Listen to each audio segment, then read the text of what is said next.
Sa gusto ko no kan balis ko to inay ko para sa kandan man sa buhi kanak pagka manigaon dan sa kung sa buhi kandan. Yanda. Good. Yanda. Ang saan wala rin mo. Ang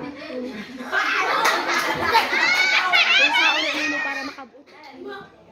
Maningka mo to eskwela para makabot. Bisaya naman lagi. Para kang kinsa ng imong pangandoy.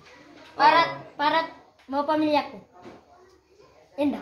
So unsay buhaton nimo para makabot nimo imong pangandoy? Paningka mo to eskwela. Unya, makabot nimo imong pangandoy kung sige kag absent. Dili. Ako na. Unsa pa gyud? Unsay ikasulti nimo sa imong classmate nga gusto magsundalo? Dapat ang paningka mo sa eskwela. Dapat ang paningka mo sa eskwela. Ato ba dito? Dapat O paningka mo sa eskwela. Maura. Okay, thank you.